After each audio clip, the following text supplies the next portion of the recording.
Rory, thank you so much for joining me today. How's it going? Absolutely. Doing great. It's a pleasure being on here.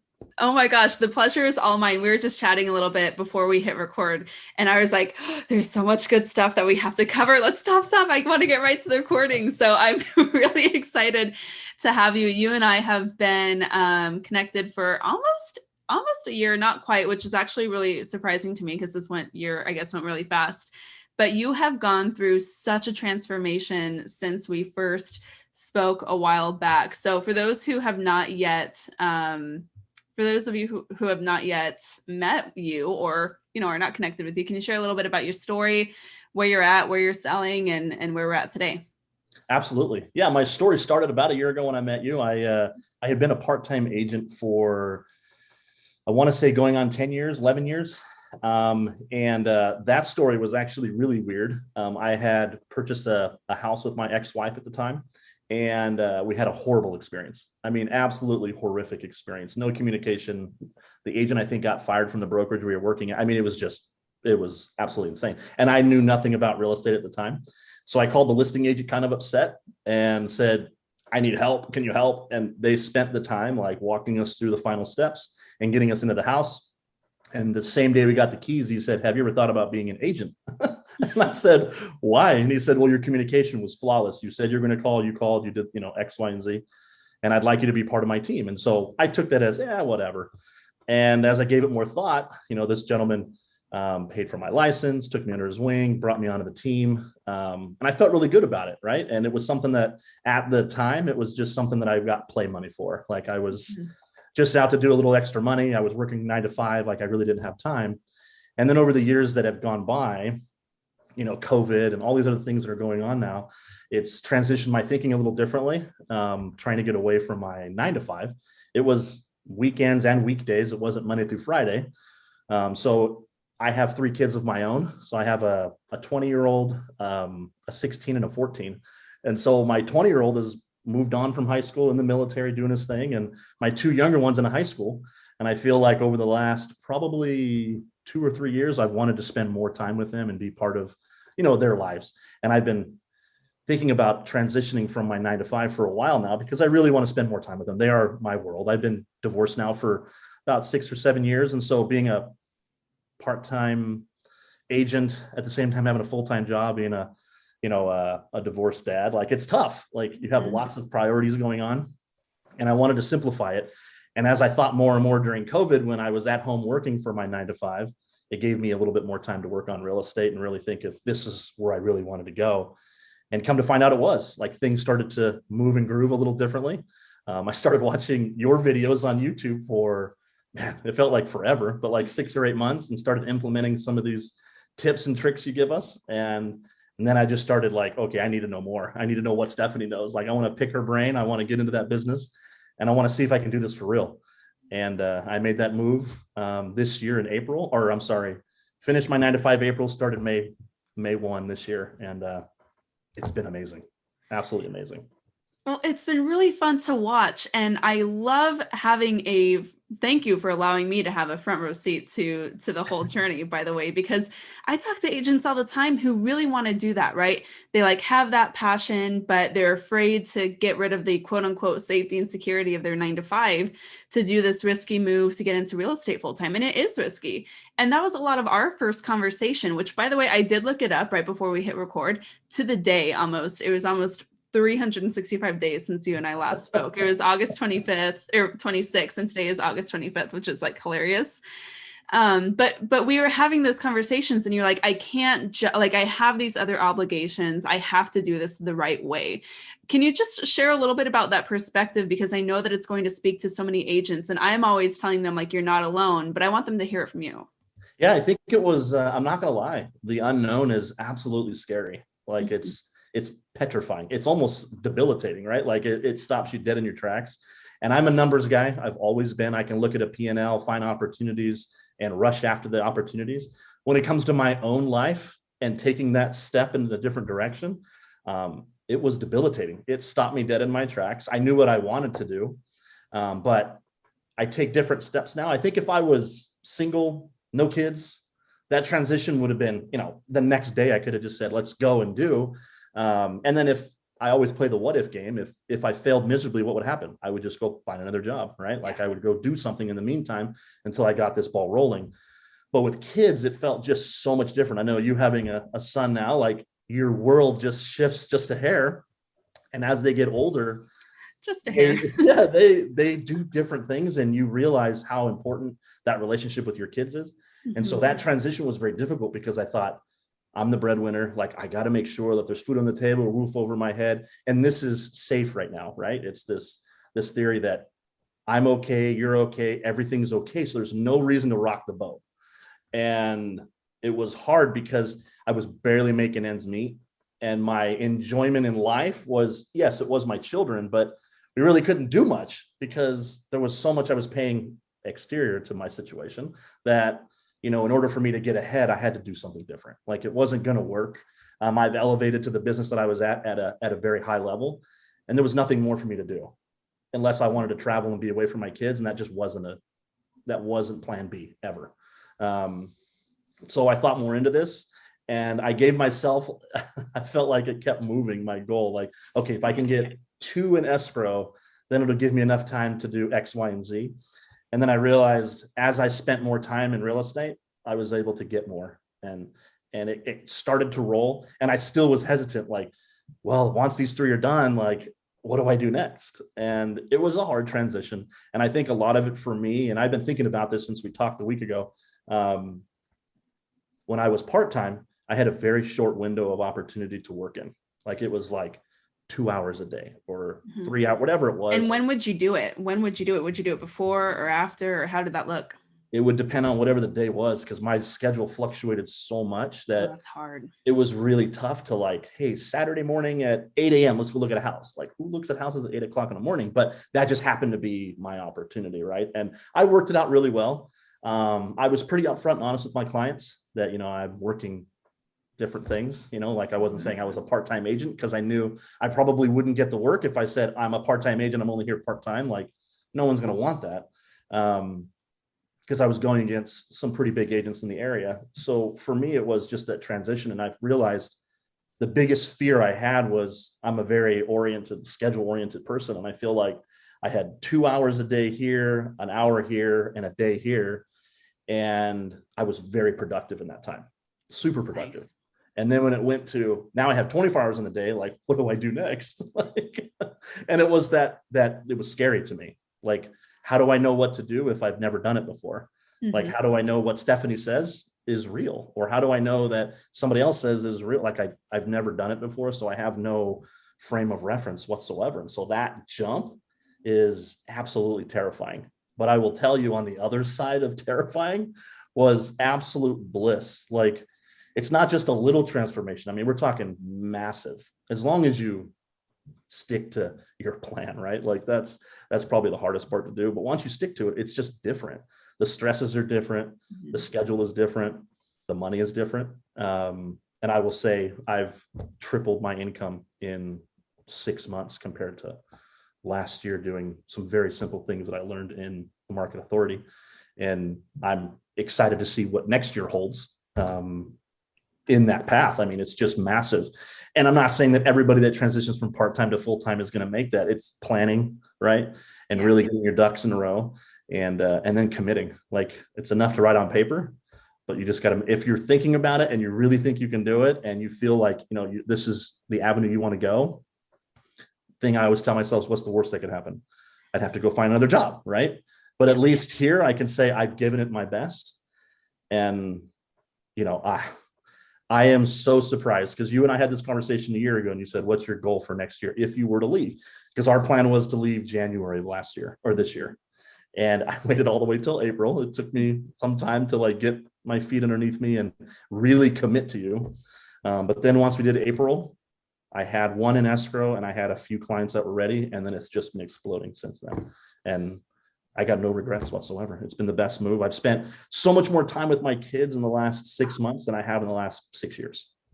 And that makes it all worth it, right? 100%. Because I do it for the kids. Like, the money's great, don't get me wrong. Yeah. But I love spending time with my kids, going golfing, having fun with them, and doing things that they love to do. And what an example, like what a generous example you get to give to them and give them that perspective of like, you can bet on yourself and you can take those risks. And if you really do it strategically, if you work hard enough, if you really put yourself out there and be vulnerable to that end, you can achieve some really cool things. So I think that from both sides of the perspective, even allowing to show that to your kids when they're their age, like high school age, they have a little bit of comprehension on what that might look like. That's really exciting too. So tell me, let's talk numbers a little bit. So going into the new year was the plan of like, you need to get serious about going full time. What in your mind did you need to have to feel good about leaving the 9 to 5? Like, what were those metrics that you're like, okay, I've hit it. This is it. We got to go. I could say last year I did like 3 or 4 transactions, and it was kind of a buildup. It was coming towards the end of the year when I was starting to spend more time, right? And I knew that that wasn't going to be enough because my goal was to pay things off so that I had a less of a financial footprint. I think that was my big goal. So I spent a lot of time suffering and not making any money. Like I did real estate, I made a bunch of money, but it was just 100% of it just got put to the things that I wanted to get rid of, whether it was credit card debt, school debt, whatever it was. I got rid of everything before I made that leap. Congrats. And it came a lot quicker than I thought it was because I was putting 100% of that stuff into those areas. Like I get a full paycheck and it was like off. Didn't even look at it. Like it's gone. Like I can't think of it as an income. Just think of it as getting my financial footprint to zero. And it was such a relief to get. I didn't get all the way there, but I got really close where I'm like, okay, at this point, now it's just, I'm just counting, this is just splitting hairs at this point. Like, let's just move forward. I'm wasting too much time. Now I was at a breaking point where I was spending more time in my real estate business than in my 9 to 5. And I'm a really loyal person. So I feel like I went to my boss and said, this is what I need. This is where I'm at. This is what I've been doing. She's like, you've been working real estate this whole time? I'm like, yeah. And she said, I had no idea. You did such a great job. Like you never asked for time off. You never left early. You never came in late. She goes, whatever you need towards the end, just let me know. I'll be more than happy to help you out. And so it really helped kind of catapult me that last 4 to 6 weeks. But it was really like my goal was to have 2 in escrow and 2 more like listings or buyers that were the real buyers, right? Like the ones that were going to transact with me, not just potentials. And once I had that, I had 2 in escrow and I had 2 more as soon as I left, and I had 2 more on top of that. And then listings just kept coming and they've never stopped. And it's been month after month after month. It's just been absolutely phenomenal. So it took like 2 or 3 in escrow and then 2 or 3 out. So I knew that I had potential for growth that would take me, because my footprint was so tiny that at that point, every sale could take me 3 or 4 months and then another 3 or 4 months and I sold. So it helped understanding, like my financial planning last year, my business planning really helped because it put everything into very finite detail. This is what I need for child support. This is what I need for what I have bringing home. This is what I need to make 100% of the time without question. Mm-hmm. And my goal was to have enough, at least 3 or 4 months built up so that I could survive if, I wasn't as good as I thought I was going to be. And luckily you were better. Yeah, luckily I didn't realize my potential getting into this. So it was really great. Not a surprise to me. So what kind of resulted in that influx of business? And I'm loving hearing that you are listing heavy. That is kind of difficult for it can be difficult for like newer full-time agents. What were you doing to get the business? A lot of it was referrals. I didn't realize how receptive my database and community, church, all the things that I'm involved with were that receptive. I honestly, like, week 1 and week 2 of the modules, we're talking about sending letters. I was scared to death. I'm like, I don't want to know what people think. I do, but I don't. I want the feedback, but at the same time, I don't really want to know if it's bad. But then in this case, there was a lot of great things that came from that. Like, I would come to you for this and this and this and this, and these are the opportunities. You're all in. Like, there's never a chance where you may forget other things because you're so wholly focused on succeeding, and you got to give yourself some family time. And it was right, because I feel like I have a big, when I 9 to 5, I have a big imbalance because I was working 2 jobs with a few kids. So it was tough. Now I feel like I have a better balance. But that was something they all called out that I had no idea. And then they said about my presentation, my professionalism, just things that I never really took into account that I put into all of my plans for last year and into this year. And it's worked great. And the listings came from, I've had by the end of next week, I'll have closed 15 deals. Oh my God. And I'm looking, if everything works the way it is, I should have 3 more by the end of the year, which is huge. I mean, I have one of my biggest listing appointments this Wednesday in the millions, and I'm like extremely excited about it. And I try not to treat it like anything different than the 250 or the 350 or the 400, but I know that they're wanting what they want, right? And just being that person, I've already connected with this person. Like, this family is awesome. I don't know them from anybody. It was a referral of my database. And I've learned through the academy, like, just don't take no for an answer. Like, it doesn't mean that no now, maybe it's no now, maybe not no in the future. Yeah. And I've gotten a few listings that I've challenged myself to follow up and just be that voice of reasoning and understanding and be at that level. And I'm super pumped about this one coming up. So yeah, 15 closing I have 3 more closing this week and into next week, which will take me to 15. And then I'm hoping by the end of the year, I'll have 3 more. So I'm really pumped. That's really exciting because your goal was to have 18 homes sold this year initially. And when we spoke a year ago, that's what you said with like you told me, I told you like 9 to 10 and you're like, you can do more. Because you just don't know what you don't know, right? Like, there was no frame of reference. There was no way for me to tell like what I could and couldn't do. And it was just getting in the thick of it and going after it. And it's completely worked. I mean, I'm set up now for January through March with more deals that are coming through and more things that I have in the works. Like, I mean, I feel great now. It's just reinvesting in myself now is really where I'm at with my 2022 planning. Because now I know like, hey, I can do this. Let's go. Let's be super successful and do it even better next year. Yeah, absolutely. And scaling makes sense, especially as you have more coming to you and more on your plate. You have to make sure that you're putting back into those systems to help facilitate that. So going into next year, what are your production goals for next year? Have you finished your business planning? Yeah, I'm about 75% done. Right now, my production goals are, I want to be at 30 plus, okay. And that's the goal. Realizing that, that's 2 to 3 transactions. This year alone, in the month of August, was my best year. I mean, it only been best month. It only been a couple of months, but I did a lot of work up to there, and I did 4 closings in that month. And it was, I mean, that took my mindset from, 1 a month to, okay, how do I do this every month? Like, how do I make this happen? And the production that it took. And so a lot of those same efforts is what I put in my 2022 planning was, how do I get to 30? What are the goals and things that I got to start November week 1 to be able to be successful 2022? Because if I wait, because if I wait till January 1 and start planning, like, it's over. Like, I'm going to miserably fail the first quarter and then make up second and third. And I'm not that kind of person. I want to start out really, really strong and maybe take December off next year, But, yeah. Go on a little extended vacation, exactly. Take those 2 weeks off for sure, get out of town. Yep, exactly. I love it. So what are we focusing on in order to help get us to that? I think doubling is not outside of the question. What are the main keys that are going to take you there that you've determined? I think this year, I've been focusing heavily on listings. Like I said, a lot of it has been my database and moves out of the state, people that I know, referrals. A lot of my business, I'd say 95% of it was listings this year, which was absolutely phenomenal. I didn't expect that. I was expecting 30% to be listings and the rest to be buying. So I really didn't spend a whole lot of time in the market with buyers. I did have a few, but that wasn't my forte. And I realized like negotiations were really where I was at, like sitting at the table, trying to get that listing, competing against guys that have been in the business for a really long time and then winning.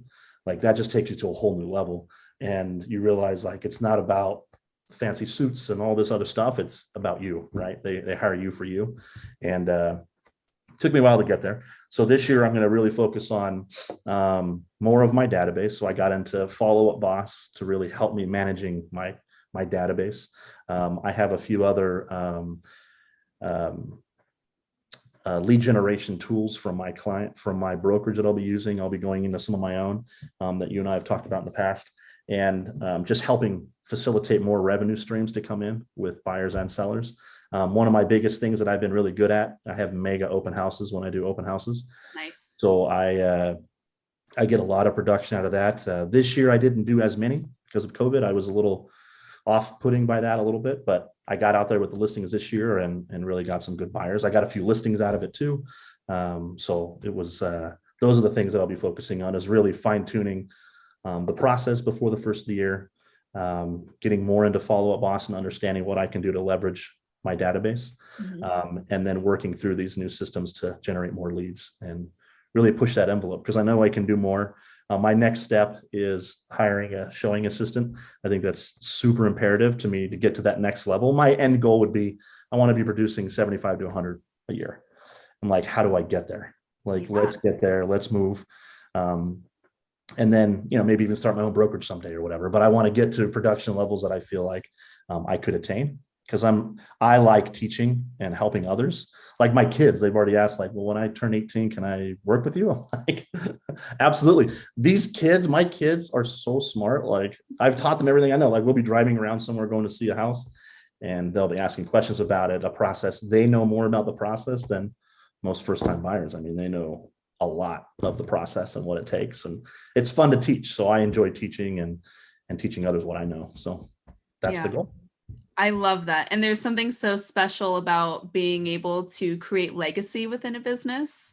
And the agents that I talk to who've been really successful at doing that, it's just such a point of pride. And to be able to like give your children those opportunities to also work hard and explore their potential and find what they love to do is really, really so valuable and so worth all of like the hard parts. And well, I guess speaking of the hard parts, were there any really hard parts between like now, April and now, that you were like, oh my gosh, or has it all just been pretty smooth sailing? I want to venture to say it was not.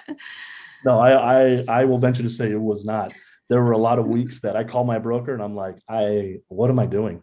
Like, I feel like it's not coming as easy. And again, it's the not having any reference points, not knowing that there's this huge ebb and flow. If you're not prepared, if you're not, planning your 2022 now, like it will be that up and down roller coaster. And because I had a plan in place, but it was very,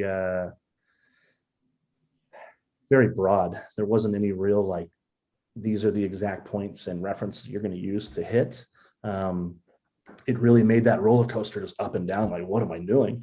And as I started to spend more time in the modules, as I started to spend more time in like developing a plan, it became more consistent, where things helped to get where I wanted to get to. But that pain point was thick, because there were nights that I'm like, I got nothing in the pipeline and I got 2 closing next week. Like, what next? And I hate being in that position of having to make up, if that makes any sense. I really like planning ahead and having things come organically and not having to force things, because I hate going to the table, because I've done it before. I hate going to the table and I have that commission breath, right? Like, and I could feel it, and I try to stop myself from doing it. And you're just like, okay, slow down. Like, let's work on this and be what the client needs and not what you're needing. And then once I started doing those things for those clients and helping them in different ways, things started happening in their own way. So it's been really good. But those pain points has been the scheduling piece. That's been the hardest part, like time blocking and being that consistent person. I'm not gonna lie, it's really hard.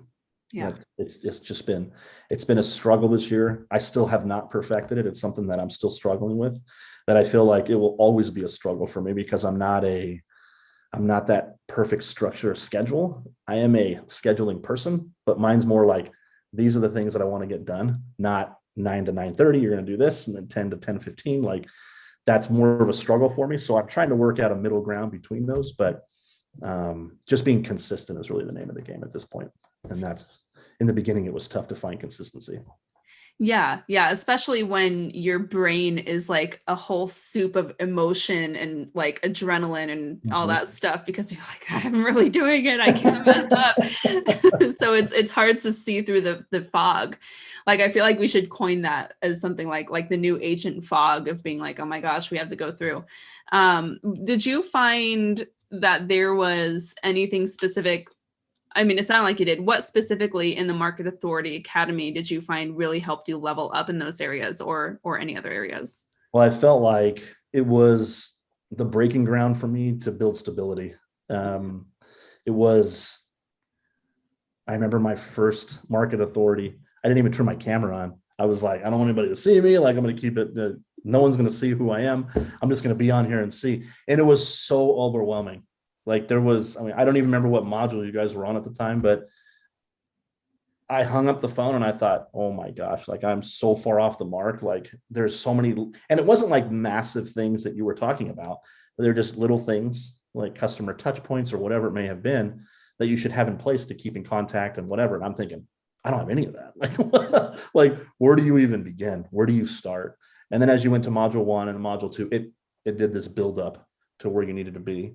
And it was super productive. And I've been through them a couple of times and I want to continue to do it because every time I do even module 1, like there's something in there that I pick up that I'm like, I didn't think about that, and like write it out again. And it's been influential to help build. And a lot of it has been too, like I've been watching you for, I don't know, 6 months, 8 months before I even joined the Market Authority. I didn't even know there was a Market Authority at the time because I was watching old school Stefanie like at a desk that like, talking They're about lead so generation and embarrassing. and the funny thing is, it was I think it was like a few years ago, and it was about Instagram and how to do things on Instagram. And I'm like, she made it sound so easy, and the way that you talk and present and teach was so my world. So it made it sense, and I'm like, all right, maybe she knows what she's talking about. So I watched the next video, and then I got sucked in that whole day with just watching videos and like writing notes, and then saying, okay, I'm going to implement 1 or 2 of these, and then it started happening. Like people hit me up on Instagram and I'm like, what the, like I haven't even done anything yet. Like it was just the initial phase and stuff started working. So then I'm like, okay, what else does Stefanie have to offer? There's got to be something. And sure enough, one of the newer videos was like, oh, join my Market Authority. I'm like, oh, here we go. Like right away, like everybody wants money. Like, and when I went onto it, I'm like, okay, I went onto it one time, didn't sign up. I'm like, okay, well, I'm going to wait. I'm going to see, let's see if she really knows what she's talking about. And then it just started getting more and more and more. And I'm like, okay, I need her help now. And that's when I joined. And it was great. I mean, it was such a clutch move because it was exactly what I needed at that moment in time to build structure in my business. And that's what helped catapult me to where I'm at now. If it was just me jumping into it without that structure, I would not be where I'm at today. There's no way. There's absolutely no way. I'd have just been floundering everywhere because there's so many priorities that take precedent. And in your mind, you get so like, this is more important than this side, or, like my opportunity this year has been like trying to make things perfect. Come on, like Mhm. you just physically can't. Like even on Instagram, like I haven't posted that much. That's probably my biggest opportunity going into next year. And it is just consistency, but I'm not creative to begin with. So it takes me a little bit longer to like commit. But I will say that every little bit counts. And for you, like it brought stability in for me and it helped build on what was already there. And it helped build like what are the important pieces and the blocks that I need to be hitting before I jump into these massive things. So it broke things down for me that I couldn't do myself because you've been doing it for so long and you understand it at a different level.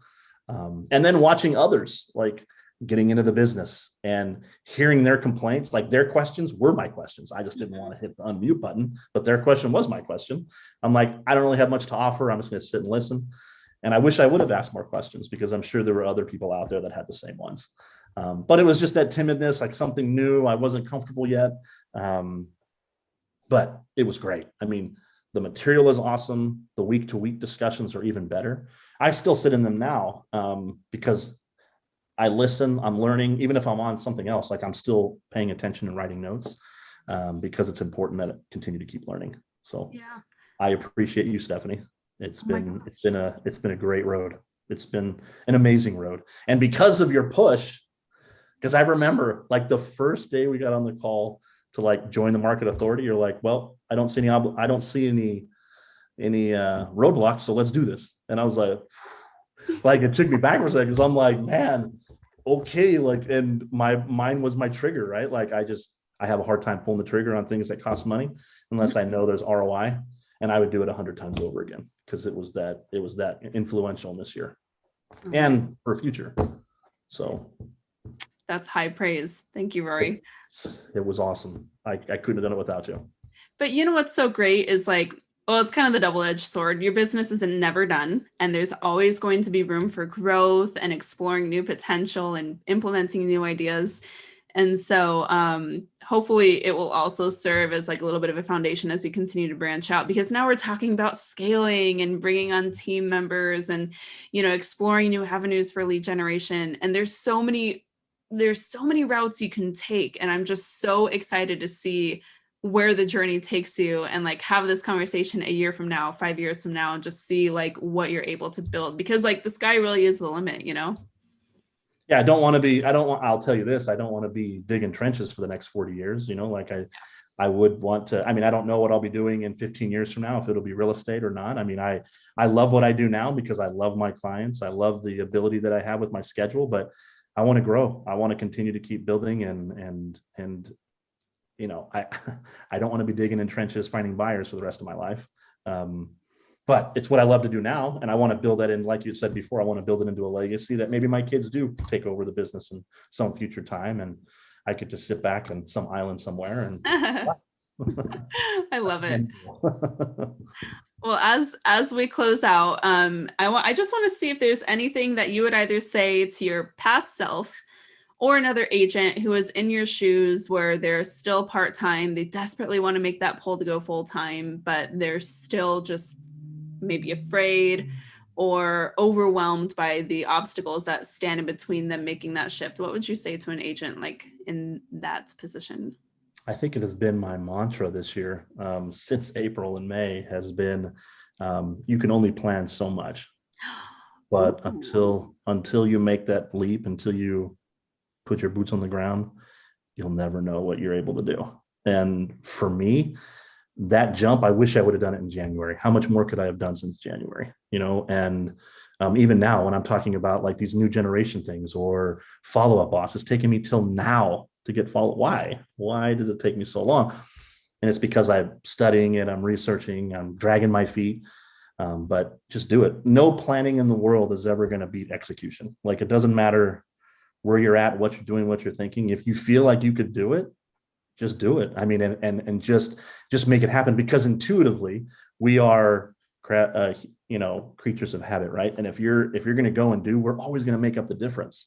We're always going to be exactly what we need to be and do exactly what we need to do when we need to do it. When your feet aren't on the fire, you're never going to move. The moment you take that leap, it's all on you, and you will make it work. And that's the difference for me. I've always been that way. Even if I'm up against huge odds, someone says, you can't do that. That's even more fuel. Like, okay, like I'm just going to do it just to prove you wrong. You know, like, it's always been my fuel, but it's also something that's had me drag my feet for a long time, thinking about it, trying to plan for it, trying to make things perfect, like my Instagram posts. Like, it's always something, right? And it's something that you kind of have to work through. But if you're thinking about taking the leap, like, plan as much as you can, but just do it. Like, just make it happen. And I promise you that if you take the leap and you do, as Stefanie has shown in her market authority, like, it will work. It does, bar none. There's nobody else that I would rather put my name behind, and I will tell you it works. It really, really does. And as long as you put your heart and soul into it and do your very best, you will make it, and it will be super awesome. Awesome. Rory, you are so cool. I'm so glad that we know each other and that we've been able to work together. Can you share your Instagram for those agents who want to follow along with your journey, but also maybe like help keep you accountable there? That would be a really good idea. Any of you guys want to do role playing or want to hold me accountable? I'm really good about, if I am held accountable, I will do it. That's always been the case. I've even started an accountability with my brokerage, like nice. Trying to do daily calls and stuff. So my Instagram is Rory S. Ellis.